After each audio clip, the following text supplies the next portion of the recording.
جو شخص برداشت کرنے کا فن جانتا ہو وہ زندگی کی جنگ کبھی نہیں ہار سکتا۔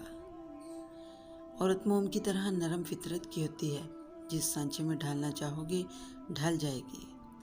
مومن پر 3 احسان کرو، نفع نہیں دے سکتے تو نقصان نہ کرو، خوش نہیں کر سکتے تو رنجیدہ نہ کرو، تعریف نہیں کر سکتے تو برائی نہ کرو۔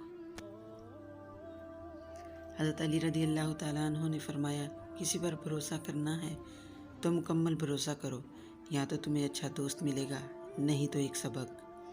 شوہر کا ساتھ ہو تو بیوی مشکل سے مشکل حالات میں نہیں گھبراتی، اور اگر وہی ساتھ نہ دے تو گھبرا جاتی ہے۔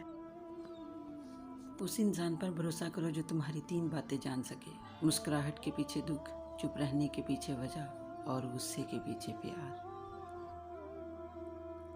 خاموشی اختیار کر لیں مگر گلہ مت کریں، گوشہ نشین ہو جائیں مگر اپنا معیار مت گرائیں۔ عزت نہ ملے تو کنارہ کشی بہتر ہے، لیکن وقت کی بھیک نہ مانگیں، کیونکہ عزت اور محبت کے بغیر کسی رشتے کا وجود نہیں ہے۔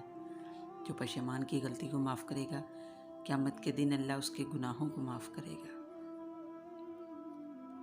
کبھی بھی کامیابی کو دماغ میں جگہ نہ دینا اور ناکامی کو دل میں، کیونکہ کامیابی دماغ میں تکبر اور ناکامی دل میں مایوسی پیدا کرتی ہے۔